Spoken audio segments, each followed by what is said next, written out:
खुलुमबाय लोगोफोर, गोजोन फुंबिलि बयनिसिमबो। नोंथांमोनखौ गोदान भिडिअ'आव आरो फिन खेबसेबाव बयखौबो बरायनाय बावहरग्रोनाय जाबाय। आं दिनै नोंथांमोननि सिगाङाव 6 सेप्तेम्बर 2025 मायथाइ एबा 20 भाद्र दान 1432 मायथाइनि सानसेनि फानजामुथिखौ फरायथिनो लादों। आसा खालामो नोंथांमोनहा भिडिअ'खौ नायना मोजां मोनगोन। आरो बेजों लोगोसेनो नोंथांमोनहा सानफ्रोमबो फुंबिलि समाव बेबादिनो सानसेनि फानजामुथि नायनो गोसोब्ला सानफ्रोमबोनि फानजामुथिनि आपडेट मोननो थाखाय चेनेलखौ साबस्क्राइब खालामनानै लादो आरो भिडिअ'खौ मोजां मोनोब्ला अन्नानै लाइक, शेयार आरो कमेन्टबो खालामनानै होलांब्लानो जाबाय।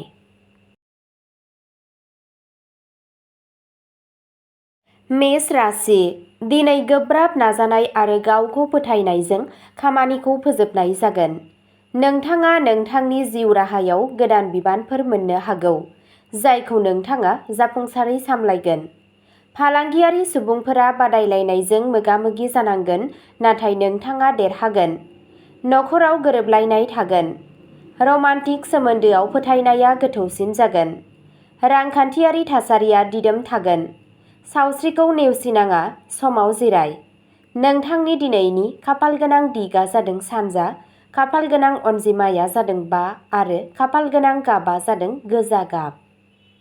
वृषभ राशि, दिनै नोंथाङा सहायनाय आरो गियानजों थिरांथाफोर लानांगोन। खामानियाव थानाय लोगोफोरा नोंथांखौ मदद होगोन। फालांगियाव राङारि मुलाम्फानि जाथावना दं, नाथाय सोलोजों रां थिसन। नखरारि जिउआ सरासनस्रा थागोन। जुलियारि जिउआव गोरोबलायनाय लाखि। राङारि आयदाफोराव आद्रा थानाया गोनांथार। सावस्रिया मोजां जागोन, नाथाय गावनि आदारनि सायाव गोसो हो। नोंथांनि दिनैनि खाफालगोनां दिगआ जादों सा-सोनाब, खाफालगोनां अनजिमाया जादों 8 आरो खाफालगोनां गाबआ जादों गुफुर गाब। मिथुन राशि, दिनैनि साना खाबुफोरजों बुंफबगोन। नोंथांनि साख्रियाव गोदान थांखिफोर फैनो हागौ। फालांगियाव गोदान फोनांजाबनाय जागोन, जायजों मुलाम्फा जागोन। नखराव गोजोननाय आरो गोजोन फैगोन। फरायसाफोरा गावसोरनि फरायनायाव जाफुंसार जानो हागोन। मोजां मोनलायनायनि सोमोन्दोआ गोख्रों जागोन। रांखान्थियारि थासारिया साबसिन जागोन। सावस्रिया जोबोद मोजां जागोन। नोंथांनि दिनैनि खाफालगोनां दिगआ जादों खोला, खाफालगोनां अनजिमाया जादों 3 आरो खाफालगोनां गाबआ जादों गोथां गाब। कर्क राशि, दिनैनि साना नोंथांनि गावखौ फोथायनायखौ बांहोनायनि सान। नोंथाङा खामानियाव गोदान बिबानफोर मोननो हागौ। फालांगियाव मुलाम्फा जागोन। नखराव मोनसे रंजालु आबहावा सोमजिगोन। नोंथाङा नोंथांनि जिउ लोगोरिनिफ्राय मदद मोनगोन। नोंथांनि रांखान्थियारि थासारिया गोख्रों जागोन। सावस्रियाव जौगानाय फैगोन। गोसोआरि गोजोनखौ लाखिनाय जागोन। नोंथांनि दिनैनि खाफालगोनां दिगआ जादों सोनाब, खाफालगोनां अनजिमाया जादों 6 आरो खाफालगोनां गाबआ जादों निला गाब। सिंह राशि, दिनै नोंथांनि साहस आरो गावखौ फोथायनाया बांगोन। नोंथाङा नोंथांनि साख्रियाव दावगानायनि खाबु मोनगोन। फालांगियाव सानस्लाबै मुलाम्फा जानो हागौ। नखराव खुसि आरो गोजोन फैगोन। रमान्टिक सोमोन्दोआव आंगोथिया बांगोन। रांखान्थियारि थासारिया मोजां जागोन। सावस्रिया सरासनस्रा जागोन। नोंथांनि दिनैनि खाफालगोनां दिगआ जादों खोला-सोनाब, खाफालगोनां अनजिमाया जादों 9 आरो खाफालगोनां गाबआ जादों सना गाब। कन्या राशि, दिनैनि साना गोब्राब नाजानाय आरो बावसोमनायनि गेजेरजों जाफुंसार लाबोगोन। नोंथांनि साख्रियाव मासि जौगानाय एबा सिनायथिनि इसारा दं। फालांगियाव मुलाम्फा जागोन। नखराव गावजों गाव अनलायनाया बांगोन। फरायसाफोरा गावसोरनि फरायनायाव जाफुंसार जानो हागोन। हाबा जानाय जिउआ खुसि जागोन। रांखान्थियारि मुलाम्फानि खाबु दं। सावस्रिया जोबोद मोजां जागोन। नोंथांनि दिनैनि खाफालगोनां दिगआ जादों सा, खाफालगोनां अनजिमाया जादों 7 आरो खाफालगोनां गाबआ जादों गोथां गाब। तुला राशि, दिनैनि साना नोंथांनि गावखौ फोथायनाय आरो सहायनायनि आनजाद नायगोन। नोंथाङा खामानियाव लोगोफोरनिफ्राय मदद मोनगोन। फालांगियाव दावगागोन। नखराव अनलायनाय आरो गावजों गाव गोरोबलायनाया बांगोन। जुलियारि जिउआ गोदै जागोन। रांखान्थियारि थासारिया साबसिन जागोन। सावस्रिया मोजां जागोन।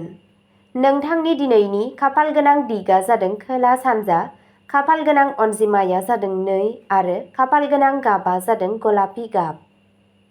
वृश्चिक राशि, दिनै नोंथाङा खामानियाव गोदान खाबु मोनगोन। फालांगियाव बाहागोआरिफोरनिफ्राय मुलाम्फा जागोन। नखरनि सिङाव सोमोन्दोआ खाथिसिनाव फैगोन। मोजां मोनलायनाय सोमोन्दोआव पजिटिभिटि थागोन। रांखान्थियारि थासारिया गोख्रों जागोन। गावनि सावस्रिखौ जोथोन ला, सांग्रां दाजा। नोंथांनि दिनैनि खाफाल गोनां दिगा जादों सानजा, खाफाल गोनां अनजिमाया जादों 4 आरो खाफाल गोनां गाबा जादों फान्थाव गाब। धनु राशि, दिनैनि साना बिथांखिफोरखौ जाफुंसार खालामनायनि सान जागोन। साख्रियाव मासि जौगानायनि खाबुफोर दं। फालांगियाव गोबां मुलाम्फा जागोन। न'नि आबहावाया रंजाथाव जागोन। मोजां मोनलायनायनि सोमोन्दोआव गोख्रों जागोन। रांखान्थियारि थासारिया मोजां जागोन। सावस्रिया सरासनस्रा थागोन। नोंथांनि दिनैनि खाफाल गोनां दिगा जादों सा सोनाब, खाफाल गोनां अनजिमाया जादों 1 आरो खाफाल गोनां गाबा जादों गोमो गाब। मकर राशि, दिनैनि साना नोंथांनि थाखाय मोजां सान। नोंथांनि साख्रियाव गोब्राब नाजानाया मुलाम्फा होगोन। फालांगियाव मुलाम्फा जागोन। नखराव खुसि आरो गोजोन फैगोन। हाबा जानाय जिउआव हेफाजाब होनाया बांगोन। रांखान्थियारि दिदोमथिया गोख्रों जागोन। सावस्रिया मोजां थागोन। नोंथांनि दिनैनि खाफाल गोनां दिगा जादों सोनाब, खाफाल गोनां अनजिमाया जादों 5 आरो खाफाल गोनां गाबा जादों गोसोम गाब। कुम्भ राशि, दिनै नोंथाङा गावखौ फोथायनायजों बुंफबगोन। नोंथांनि साख्रियाव मासि जौगानायनि खाबुफोर फैगोन। फालांगियाव गोदान बिथांखिफोरा जाफुंसारगोन। नखराव गोरोबलायनाया सोलिगोन। मोजां मोनलायनायनि सोमोन्दोआव आंगोथिया बांगोन। रांखान्थियारि थासारिया साबसिन जागोन। सावस्रिया जोबोद मोजां जागोन। नोंथांनि दिनैनि खाफाल गोनां दिगा जादों खोला, खाफाल गोनां अनजिमाया जादों 3 आरो खाफाल गोनां गाबा जादों निला गाब। मीन राशि, दिनै गोदान खाबु आरो जाफुंसारनाया नोंथांजों थागोन। नोंथांनि साख्रियाव नोंथांनि गोब्राब नाजानाया फिथाय होगोन। फालांगियाव मुलाम्फा जागोन। नखराव गोजोननाय फैगोन। जुलि जानाय जिउआ गोदै जागोन। रांखान्थियारि थासारिया मोजां जागोन।